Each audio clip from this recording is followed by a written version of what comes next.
Saudara-saudari terkasih, apakah saudara sudah memulai hari ini dengan penuh sukacita dan punya niat untuk berbuat baik meskipun kecil? Semoga Tuhan memberkati niat baik saudara.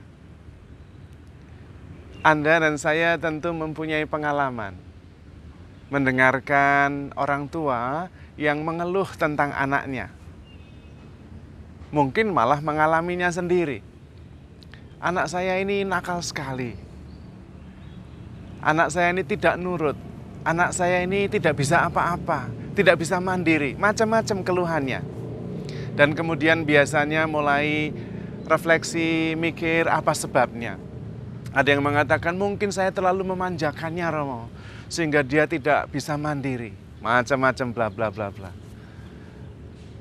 Tetapi juga ada yang mengatakan bahwa mungkin saya terlalu keras, Romo, dengan anak saya, sehingga anak saya melawan. Macam-macam. Terlalu memanjakan salah, terlalu keras juga salah. Lalu yang benar seperti apa? Menurut saya, kita memang harus menyadari bahwa sikap seseorang merupakan sebuah reaksi dari proses batinnya sendiri terhadap apa yang terjadi di sekitarnya. Bisa saja kita menyediakan segala-galanya supaya anak-anak kita ini tidak kekhawatiran, tidak khawatir kekurangan apapun juga. Tetapi bisa menjadi manja, bisa juga kemudian mandiri dan penuh syukur. Kita tidak bisa tahu. Ada banyak faktor yang menyebabkan. Maka yang paling penting justru adalah kita melakukan yang terbaik dengan kasih yang terbesar dan sesudah itu ikhlaskan. Dan menurut saya hal ini bukan hanya dalam membesarkan anak, tetapi juga dalam relasi kita dengan sesama kita. Kita seringkali melakukan sesuatu dengan sebuah pengharapan. Pengharapan bahwa orang yang berelasi dengan kita akan bersikap seperti yang kita inginkan. Menurut saya justru itu persoalannya. Maka penting sekali kita melakukan yang terbaik dengan cinta yang terbesar, digerakkan oleh kasih, dan sesudah itu ikhlaskan saja. Kita tidak perlu mengharapkan apa yang orang lain lakukan sesuai dengan yang kita pikirkan. Yang paling penting justru kita yakin bahwa yang kita lakukan, yang kita pikirkan, sungguh-sungguh yang kita inginkan, yang kita kehendaki. Karena itu ada di tangan kita, maka kita bisa mengaturnya. Kalau reaksi orang kita tidak bisa. Contoh yang paling jelas Tuhan Yesus sendiri, kurang apa baiknya? Semua hal yang baik yang dia kerjakan, menyembuhkan orang sakit, mengampuni orang berdosa, membangkitkan orang mati. Tetapi reaksi bisa saja macam-macam.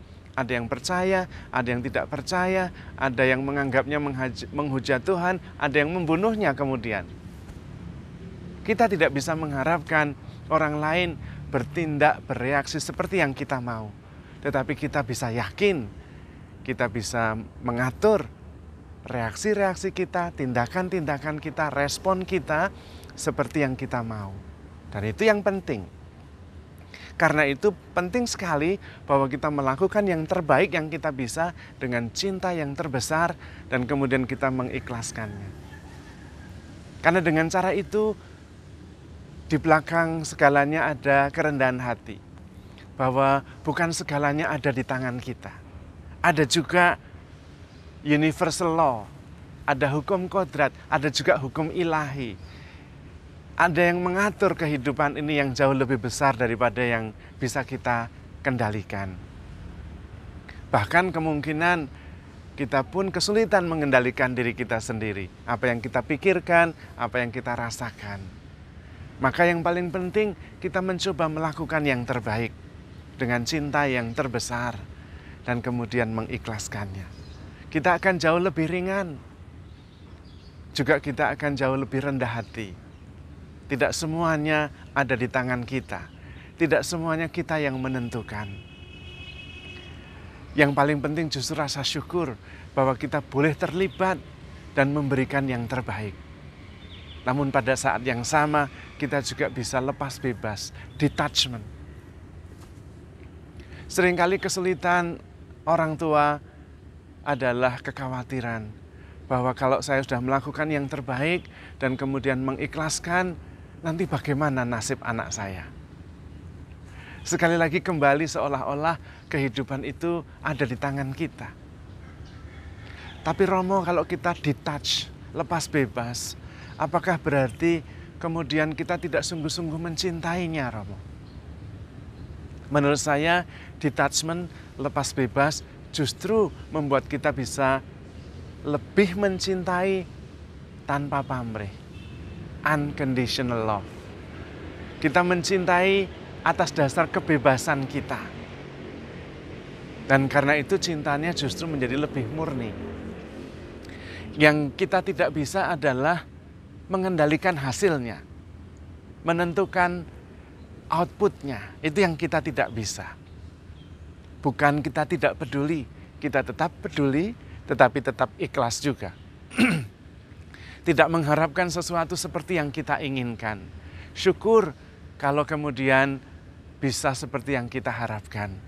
Tetapi kalau tidak, kita tetap percaya Allah adalah penyelenggara ilahi yang bijaksana, yang mempunyai jalannya sendiri. Jangan-jangan kalau kita terlalu mengatur, malah tidak sesuai seperti yang Tuhan kehendaki. Mungkin justru seperti membuka kepompong yang sudah hampir merekah menghasilkan kupu-kupu. Membantunya dengan membukanya justru mengurangi kemampuan sang kupu-kupu untuk mempunyai otot-otot yang kuat sehingga bisa terbang tinggi. Maka lebih baik kita melakukan apa saja yang kita bisa sebaik mungkin dengan cinta yang besar dan kemudian mengikhlaskannya. Dengan harapan yang penuh sukacita bahwa kita sudah boleh terlibat, boleh menyumbangkan yang terbaik, dan tetap percaya dengan rendah hati bahwa Tuhan punya rencana besar terhadap orang-orang yang kita kasihi. Sehingga kita tetap bisa ringan, lepas bebas, tetapi tetap terlibat dan mengasihi, memberikan yang terbaik, dan tetap bisa menjaga hati kita untuk tidak terlalu mengatur dan kemudian justru mengalami kekecewaan karena hasilnya tidak seperti yang kita harapkan. Kita tetap percaya bahwa Tuhan penyelenggara yang bijaksana atas kehidupan kita. Kita tetap percaya bahwa hidup lebih besar, hidup yang menyangga kita, bukan kita yang menciptakan kehidupan. Dengan sikap itu justru terpupuk kerendahan hati di dalam diri kita. Bukan hanya menyikapi anak-anak kita, tetapi orang-orang lain juga yang kita hadapi setiap hari. Kita sadar kita tidak bisa mengatur siapapun juga, kecuali mengatur diri kita sendiri. Kita sadar bahwa kita hanya bisa memberikan yang terbaik, bisa mencintai dengan cinta yang terbesar. Dan masalah responnya kita ikhlaskan saja kepada sang penyelenggara kehidupan, kepada kehidupan sendiri yang tahu bagaimana mengatur agar kehidupan kita ini menjadi lebih seimbang. Dengan cara itu kita justru bisa handle ourselves with care, bisa menjaga diri kita juga untuk tetap bisa bebas mencintai unconditionally, tanpa pamrih, dan tetap mempunyai pengharapan dan bisa menghadapi kehidupan sebagai sesuatu yang selalu baru, selalu penuh kejutan dan penuh dengan mujizat. Karena kita percaya segala sesuatu, mengharapkan segala sesuatu, dan mencintai di dalam segalanya. Karena percaya Tuhan terlebih dahulu mencintai kita. Maka handle yourself with care because you are loved. Tuhan memberkati.